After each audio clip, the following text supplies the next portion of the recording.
Antichrist.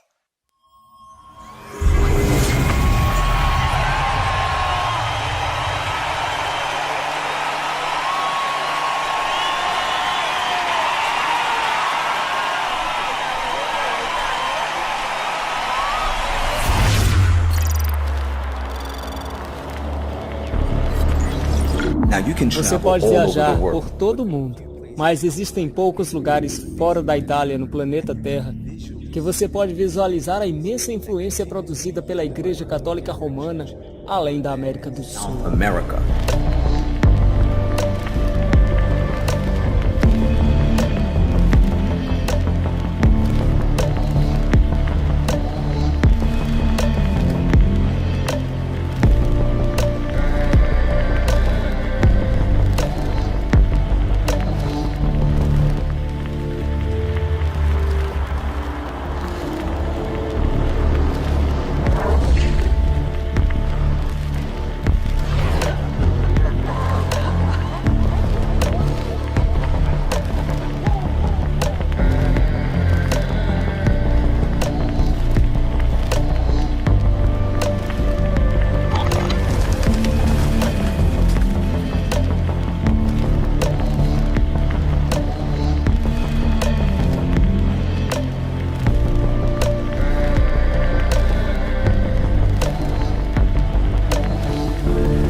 Você pode viajar por todo o mundo, mas existem poucos lugares fora da Itália, no planeta Terra, que você pode visualizar a imensa influência produzida pela Igreja Católica Romana, além da América do Sul.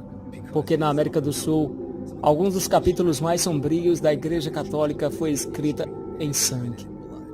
Porque em lugares como Lima, Peru, onde estou agora, no ano de 1570, a Inquisição peruana foi criada. E o objetivo da Inquisição peruana era perseguir, como criminosos, os que eram considerados hereges pelo papado.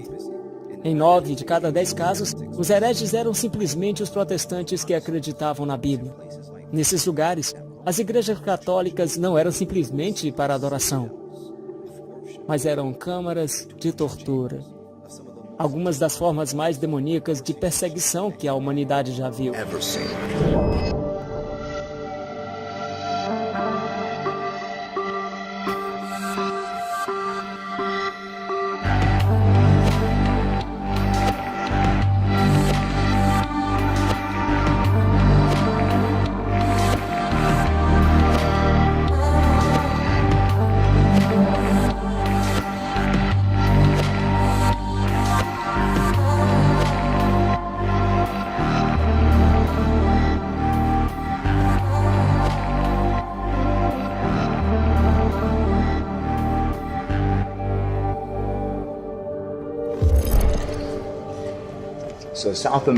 A América do Sul tem uma história intensa e rica sobre a Igreja Católica Romana.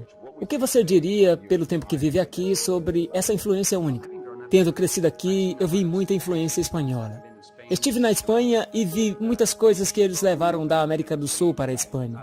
Isso ajuda a conectar os pontos, mas na América do Sul, um dos principais centros que tiveram foi Lima, Peru, Medellín, Colômbia, onde eles formaram a Inquisição espanhola. Eu visitei a Inquisição em Lima muitas vezes, levando os visitantes. Também levei os visitantes para a Catedral de São Francisco, onde estão todas as catacumbas, as masmorras. Tecnicamente, esse é o cemitério dos santos. As masmorras têm centenas e centenas de corpos dentro. Os santos foram enterrados um em cima dos outros nessas masmorras. Mas agora não se pode mais fazer visitas. Eles fecharam tudo. Mas há 30 anos eu pude levar minha lanterna e entrar por todo o percurso e ver tudo aquilo. O interessante é que durante os passeios nesses lugares, eles dizem aos turistas que aquilo era para os criminosos. Eu interrompi uma jovem guia e havia mais de 100 turistas lá e eu disse, desculpa, Inquisição não tem nada a ver com criminosos, e sim com questões religiosas. Se você fosse Inca, uma religião indígena local, se você fosse judeu ou fosse protestante, então você estava sujeito à Inquisição espanhola. Ou você era morto ou era queimado na estaca ou torturado até você desistir e se tornar um católico. Então eu disse, por que você está dizendo às pessoas que isso tem a ver com criminosos? Criminosos são aqueles que roubam, que matam. E ela disse, bem, isso é verdade. Não é sobre criminosos, mas então por que você está dizendo isso? Foi porque foi pedido. Eu fui instruída a dizer isso. Eu disse, você está mentindo para as pessoas. Eu assumi a frente naquele momento e disse, senhoras e senhores, só para que vocês saibam que a Inquisição espanhola não tem nada a ver com atividade criminosa, mas tem a ver com persuasão religiosa. Os criminosos eram levados para a tortura. Mas isso aqui era apenas para torturar e matar pessoas que não pertenciam à Igreja Católica. Então ela disse, isso é verdade, é verdade. Eu disse, por favor, fale a verdade na próxima vez, mas provavelmente ela perderia seu trabalho. Eu vi tudo aquilo e percebi que se a igreja tiver a capacidade de perseguir, ela o fará.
No livro de Apocalipse, o próprio Deus identifica a existência do sistema da Igreja Católica e sua natureza, começando no capítulo 13, verso 1.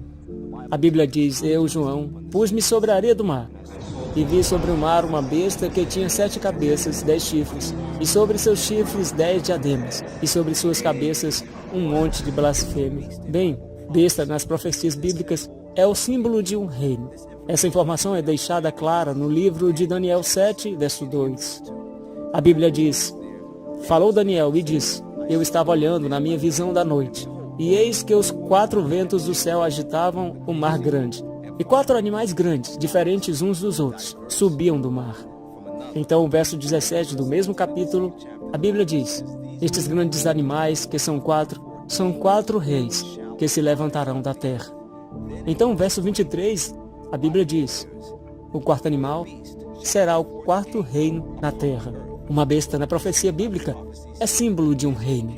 Numa linguagem mais contemporânea, seria um poder político. O mais interessante é que no capítulo 7 de Daniel, existem 4 reinos proféticos identificados como besta, que são apresentados a nós. O primeiro é um leão, e de forma patética, como um símbolo da dominação de Babilônia. O segundo era um urso, um símbolo do reino dos Medos e Persas. O terceiro, um leopardo, que se mantinha como o símbolo do reino da Grécia. E o quarto era um ameaçador e terrível besta, de dentes de ferro, profeticamente apontado como símbolo do reino de Roma. O que é particularmente interessante sobre essa besta profética é que ela é um reino, um poder político. Em Apocalipse 13, verso 1, a Bíblia diz que as cabeças desta besta realmente indica o caráter deste reino. É o nome blasfêmia. Senhoras e senhores, blasfêmia não é uma terminologia secular que seria atribuída ao mundo civil. Blasfêmia é uma expressão eclesiástica. Isso foi atribuído a um poder religioso, a uma autoridade religiosa, nos ajudando a entender que realmente estamos falando de uma linguagem profética, revelando à Igreja Católica liderada pelo papado um sistema que uniria a Igreja e o Estado juntos. E na Bíblia, blasfêmia é definida como duas coisas. Número 1, Marcos 2, verso 7, define blasfêmia como alguém que professa ter a habilidade de perdoar os pecados de outro homem. Marcos 2, 7. Mas em João 10, 33, diz que blasfêmia é definido como um homem que declara-se divino. Ele se diz ser o próprio Deus, se autodeclara Deus. Infelizmente, quando você olha para a Igreja Católica, percebe que esses princípios se encaixam firmemente nela.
Mas isso é ainda mais profundo, porque em Apocalipse 13, verso 2, enquanto Deus continua revelando o poder e os feitos do papado na terra, ele identifica este sistema como uma besta. Na realidade, uma amálgama das outras 4 bestas, quando vemos no livro de Daniel 7. Porque nós vemos em Apocalipse 13, verso 2, e a besta que vi era semelhante ao leopardo, e seus pés como de urso, e a sua boca como a de leão. Aqui estão uma mistura de todos os outros sistemas históricos, nos mostrando que a Igreja Católica e o papado se encaixam nas características desses reinos anteriores. São identificados como besta em Daniel, capítulo 7. Mas quando a palavra de Deus identifica o papado, ela diz que parece a um leopardo, querendo dizer que reflete principalmente os traços característicos da Grécia. E no livro de Atos 17, 21, uma das características mais notáveis dos gregos falados na Bíblia é que todos os de Atenas e estrangeiros que lá viviam só se preocupavam em aprender alguma coisa nova, pois os gregos são conhecidos em todo o mundo como filósofos até o dia de hoje. É interessante notar que os primeiros teólogos que foram responsáveis por construir essas convicções teológicas na Igreja Católica Romana eram estudantes de Aristóteles e Platão, Tomás de Aquino e o bispo de Hippo. Mas há outra coisa que realmente chama a atenção. É o que a Bíblia tem que dizer sobre o leopardo, que é fundamental para a compreensão da natureza do papado. Porque no livro de Jeremias 13, 23, a Bíblia diz: é possível para um etíope mudar sua pele? Ou vós fazer o bem, estando habituados a fazer o mal? É impossível ao ser humano mudar sua natureza. Assim como é impossível para um etíope trocar sua pigmentação. Isso nunca vai acontecer. Da mesma forma, é impossível que um leopardo mude sua pele pintada. O que Deus está dizendo que o papado é profeticamente como um leopardo. O que Deus está simplesmente nos dizendo é que Roma nunca muda. Isso é verdade? É verdade que Roma nunca muda? Porque nos últimos anos, houve uma grande quantidade de políticas lançadas pelo papado relacionadas a posições religiosas, dando a impressão de que Roma mudou, ou pelo menos aparenta que mudou. No ano de 1530, Philip Melanchthon, um dos campeões mais notáveis da Reforma Protestante, foi responsável por publicar um documento, que mais tarde se tornou conhecido como a Confissão de Augsburgo. Nesta confissão histórica, Ele destaca as duas posições proeminentes dos protestantes que irritou o Papa e os papistas, de tal forma que eles não apenas denunciaram os protestantes em condições de destruição, mas eles literalmente travaram uma guerra contra a existência deles. Isso foi o que Melanchthon disse. Os adversários, papados, condenam a doutrina ensinada no 4º, 5º, 6º e 20º artigos de nossa confissão, de que os crentes obtêm a remissão de seus pecados através da fé em Cristo apenas, sem nenhum mérito próprio. E rejeitam insolentemente esses dois princípios. Primeiro, de que negamos que o homem possa receber a remissão de seus pecados por meio do seu mérito. Em segundo, que permaneçamos firmes, ensinemos e confessemos que ninguém está reconciliado com Deus ou obtém a remissão de seus pecados, senão por meio de Cristo. Foi através do ensino desses dois princípios que a fúria do papado foi direcionada para todo o protestantismo.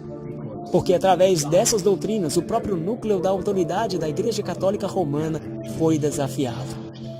Por exemplo, os crentes ensinavam que para obter a remissão de seus pecados era somente através de Cristo pela fé, sem qualquer mérito em sua própria parte, expondo a natureza sem valor de indulgências, que era o meio pelo qual o clero da Igreja Católica Romana se enriqueceu à custa das missas. Segundo, também expondo a natureza fútil do sacramento da penitência, que, de acordo com a teologia católica romana, é o ato em que o sacerdote da igreja pode declarar alguém absolvido de seus pecados. Mas mesmo depois que o sacerdote pronuncia que o penitente foi perdoado, de acordo com a enciclopédia católica, ainda há taxas e endividamento para com a justiça divina que deve ser cancelado. Portanto, o sacerdote instruirá o pecador a fazer algum tipo de penitência, que normalmente é na forma de dizer certas orações, rezas, ou realizar certas ações como visitas a uma igreja, ou visitar as estações da cruz, trabalho braçal, jejum, etc. E as obras prescritas dependem da natureza do pecado. E a qualidade e a extensão da penitência também são determinados pelo sacerdócio.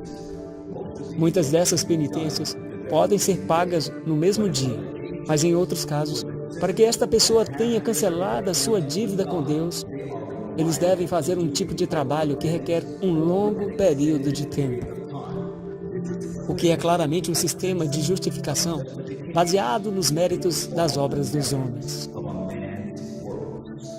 E usando as doutrinas da Bíblia para contestar estas práticas da Igreja Católica Romana, protestantes estavam diretamente contestando a autoridade do próprio Papa de Roma como uma autoridade divina entre os homens. E isso causou a divisão entre protestantes e papistas, que parecia ser irreparável, até recentemente.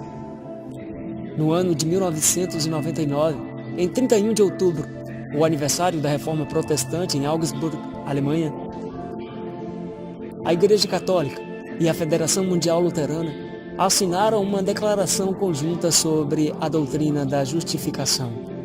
Nesse documento, a Igreja Católica Romana, ao lado da Igreja Luterana Protestante, concordou que, em conjunto, nós confessamos que somente pela graça e na fé das obras de Cristo, e não por algum mérito da nossa parte, somos aceitos por Deus e recebemos o Espírito Santo que renova nossos corações, enquanto nos qualifica e nos chama para as boas obras.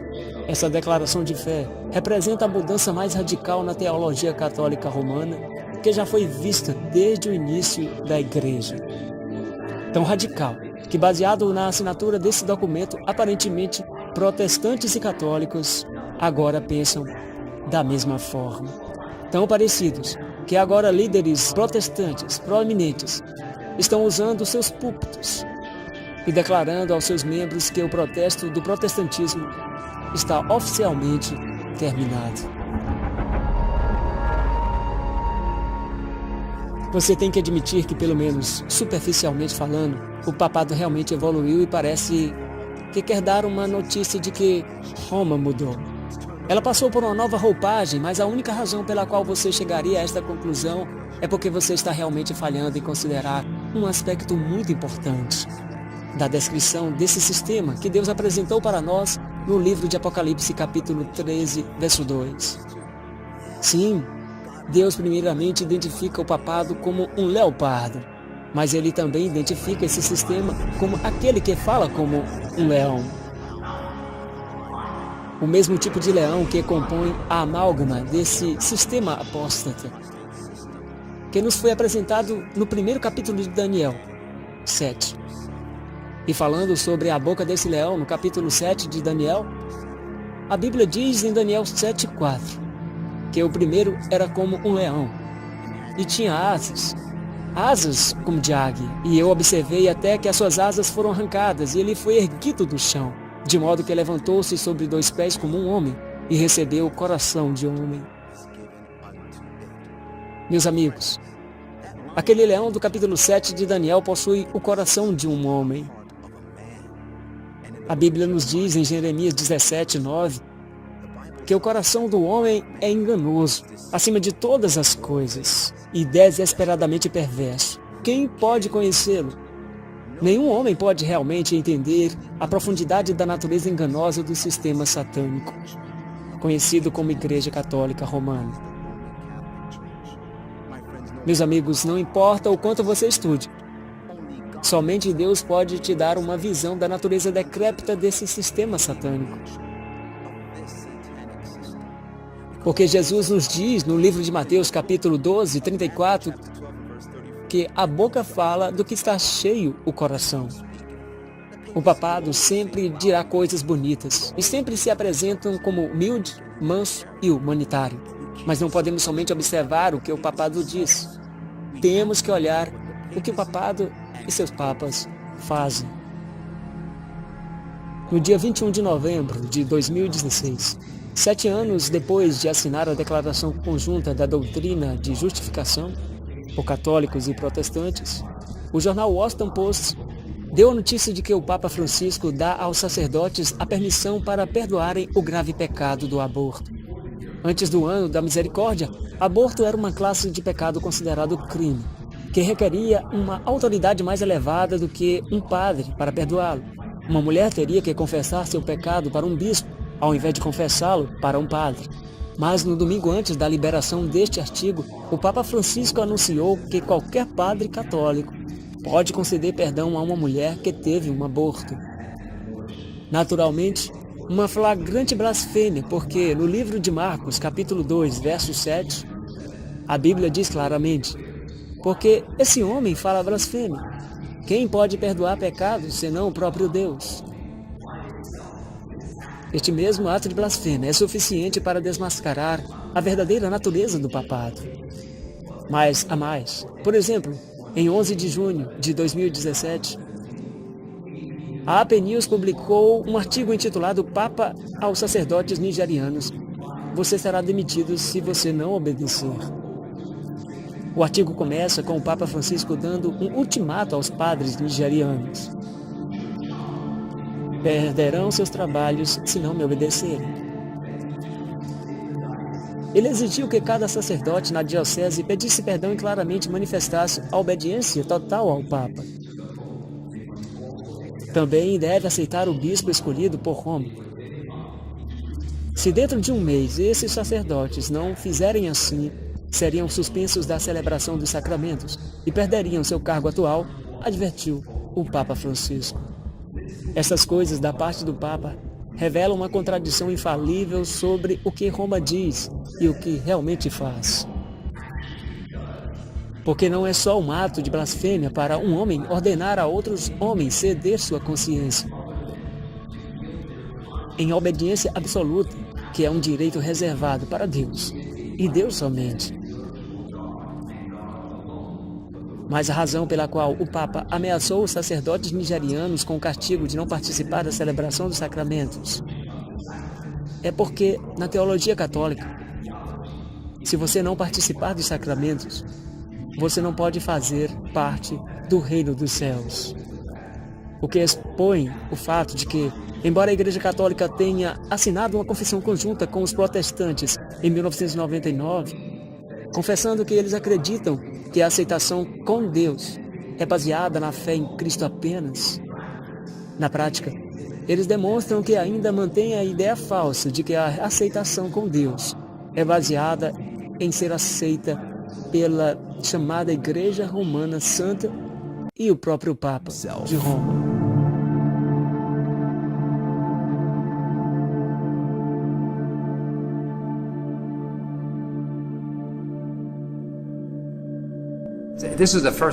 Essa é a primeira experiência de meu pai. Meu pai estava terminando o seminário em Washington, D.C., no Takoma Park, antes que a Universidade de Andrews fosse uma faculdade missionária. Ele estava terminando o seminário. Um dia, em pé na beira da rua, um inspetor do governo olhou para ele e disse: "Eu acabei de sair do Santuário Nacional, da Basílica do Santuário Nacional." E ele disse: "Eu não sei o que dizer, o que eu vi, eu preciso compartilhar com alguém. Eu acabei de sair de lá." Meu pai disse: "Diga-me." Ele começou: "Bem, eu sou um inspetor e fui ver se o prédio estava pronto para abrir. Levou 80 anos para construir, mas naquela época já havia passado 40 anos. Eu fui ver se era seguro para abrir para o público. E eu estava inspecionando, quase terminando, quando eu vi uma porta grande e perguntei o que tem ali. Eles falaram: "Esse é o porão." Eu disse: "Bem, eu tenho que inspecionar lá," mas havia 2 portas grandes. Eles falaram: "Não levamos ninguém lá." Então ele disse: "Se eu vou assinar a permissão, eu tenho que inspecionar lá também." Então eles abriram a porta e descemos, e havia uma porta enorme vermelha, e eu pedi para que abrissem a porta. Eles tentaram impedir de alguma forma, mas eu disse: "Se eu não inspecionar, eu não vou assinar." Quando eles abriram, havia 3 andares de celas, 3 andares de prisões. Ele estava em choque e disse: "Uma catedral moderna com prisões no porão? Para que uma catedral moderna precisa de prisões?" E ele me disse: "Você é católico?" "Não, eu sou protestante." Ele me disse: "Então não é da sua conta. Apenas inspecione e veja se é seguro ou não." Ele não sabia, mas ele contou tudo isso para meu pai. E dias depois ele falou com seu primo, que era um construtor e já estava entregando cimento na basílica. E um caminhão estacionou e começou a descarregar umas caixas grandes pesadas por uma rampa lá para baixo. E escorregavam essas caixas lá para o porão. Eram 99 caixas.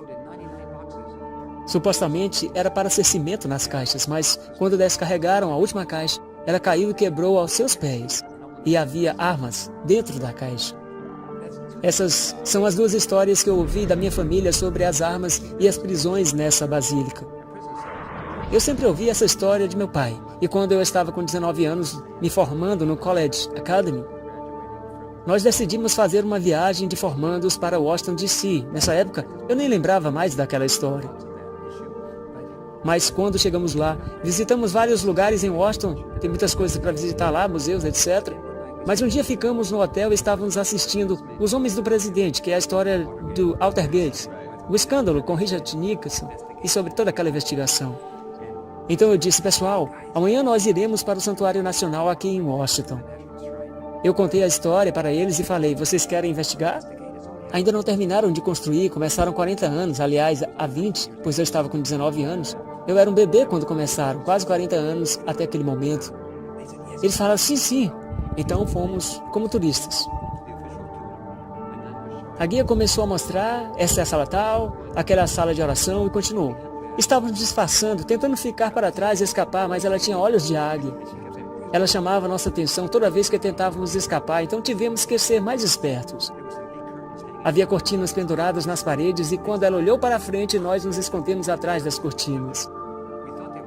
Atrás das cortinas havia muitas coisas. Elas estavam escondendo a nova construção que estava lá atrás. Então saímos investigando as coisas e achamos salas de computação. Achamos um banheiro que não tinha janelas, apenas um buraco.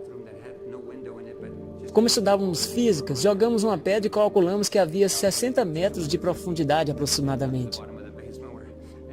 Conversamos com os funcionários que estavam ali, não falavam inglês, eram da Espanha, imaginei que eram ilegais. Basicamente disseram, ou nós obedecemos ou eles nos enviam de volta para casa. Conversamos um pouco, pois eu falava espanhol e perguntei sobre as portas para o porão. Eles disseram, nós sabemos onde elas estão bem no corredor. À direita você vai ver duas grandes portas. Perguntei, vocês já estiveram lá? Não, eles nunca nos deixam ir para lá. Você conhece alguém que já foi lá? Sim, o cardeal. Só o pessoal do Vaticano. Só o pessoal do Vaticano pode entrar lá. Então perguntei, como falamos com o cardeal? Começamos a ficar mais corajosos. Agora já queríamos falar com o cardeal. O escritório dele é lá do outro lado da diocese, no outro lado da rua. Então fomos lá, abriram a porta e disseram, no speak English. Eu disse que falava espanhol e ele disse, entrem. Nos mostrou o escritório do cardeal, os arredores e disse que o cardeal estava viajando. Escuta, nós só queremos a chave do porão, onde podemos conseguir a chave. Oh, ele sempre mantém a chave no seu cinturão e nem por um segundo se afasta delas. Ele é o único que tem, sim, somente o pessoal do Vaticano, e confirmou a história. Então eu disse, com quem mais podemos falar sobre isso? Bem, o superintendente está lá na catedral, no segundo andar lá atrás. Pergunte pelo padre tal. Encontramos com ele foi muito amigável e nos atendeu bem. Falamos com ele sobre o que estava acontecendo sem detalhes. Falei do inspetor do governo que disse a meu pai sobre o que ele viu lá e ficou muito surpreso. Ele começou a ficar intrigado e perguntou, o que ele disse? Então eu disse, só para ter certeza que a história é real, vou falar algumas sentenças e você completa, ok? Duas grandes portas vermelhas, portas muito altas, celas de prisões. Eu disse, sim senhor, complete o resto da história. 100 grandes caixas cheias de armas. Eu disse, bem no alvo, e ele disse, o que vocês estão fazendo aqui? Verificando tudo isso? Aposto que vocês acham que todas essas colunas estão vazias. Eu disse, nós não achamos isso, nós sabemos isso. Eu disse, nós estivemos lá em cima e andamos pelo prédio todo. Como vocês conseguiram vasculhar todo o prédio? Pegamos algumas dicas com seus empregados, mas eles não falam inglês. Sim, e eu hablo espanhol. Se você fala espanhol, você pode falar com eles e eles te ajudam, mas se não fala espanhol, então não pode falar com ninguém. Ele disse, quem são vocês? De onde vocês vêm? Eu disse, desculpe senhor, temos que ir. Eram coisas pertinentes da adolescência, mas confirmou o que meu pai ouviu. Era correto, porque o padre nos confirmou. O que realmente impacta é porque uma catedral moderna constrói prisões e tem armamentos. Achei que o papel dela era de paz, era sobre Deus. Isso é o que eles dizem. A Bíblia nos diz em Apocalipse que todas essas coisas se repetiriam novamente. O grande conflito nos confirma com detalhes que eles estão planejando e construindo para repetir as mesmas atividades que ocorreram na Idade Média. Isso nos faz acreditar que Roma, e quando eu digo Roma, eu estou falando do sistema e não das pessoas, mas a Igreja Católica Romana nunca mudou. É a mesma entidade da Idade Média. Eu acredito que Roma nunca muda. E eu digo isso porque eu mesmo confirmei que Roma nunca mudou.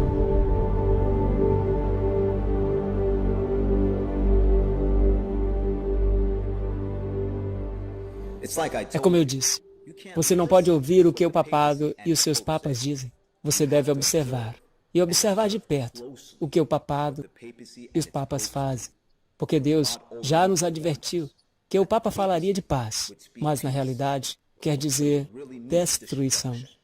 Porque no livro de Daniel 8:25, as Escrituras declaram a respeito desse poder conduzido pelo Papa. E através de suas políticas, causará decepção para ter prosperidade na sua mão. E ele se exaltará mais ainda em seu coração. E pela paz, ele destruirá muitos. Este sistema, de acordo com a palavra de Deus, desenvolverá um monte de políticas. Políticas que tornariam o mundo muito confortável com sua existência. Políticas que farão com que os políticos do mundo se curvem aos pés das políticas do Papa de Roma. Políticas que fariam com que os protestantes do nosso mundo digam, sabe o quê? O protesto acabou. Temos que nos unir em um movimento ecumênico com o papado, com a Igreja Católica. Eles mudaram, mas eles estão rindo de vocês. Estão rindo de todos nós, porque todo o tempo eles estão tentando se humilhar para ganhar sua lealdade, mas estão buscando se ampliar em seus corações. Porque à medida que os políticos e os protestantes do mundo procuram unir-se mais uma vez com o Papa, eles querem o poder e a autoridade que já tiveram durante a Idade Média, que os levará a ter uma autoridade mundial. Através de suas mensagens de paz, bilhões do nosso mundo serão destruídos. E por não estarem conectados em Jesus Cristo durante estes últimos dias, eles cairão no último engano de Satanás. Meus amigos, a única esperança é acreditar na palavra de Deus. Não importa o que os homens dizem, não importa o que os homens podem fazer, devemos acreditar na palavra de Deus. Porque a palavra de Deus é a substância das coisas que esperamos, é a evidência das coisas que não se veem, é a palavra mais segura da profecia, a qual você deve ficar atento, como a luz que brilha no escuro. Deus está tentando nos revelar o que acontece dentro do sombrio Vaticano. Porque Roma tem muitos rostos, mas o Deus do céu não muda. E Jesus diz no livro de Apocalipse 3:10, como guardaste a palavra da minha paciência, também eu te guardarei da hora da tentação que há de vir sobre todo o mundo, para tentar os que habitam na terra. Minha oração é que você olhe a palavra de Deus como sua força e peça a Deus que te ensine sua vontade, agora mesmo, e te dê poder para se firmar diante das horas de crise que está diante de nós. Porque apenas aqueles que estão de acordo com a verdade resistirão à tempestade. Como sempre, eu sou o Forerunner, e você goste ou não, a verdade é a verdade.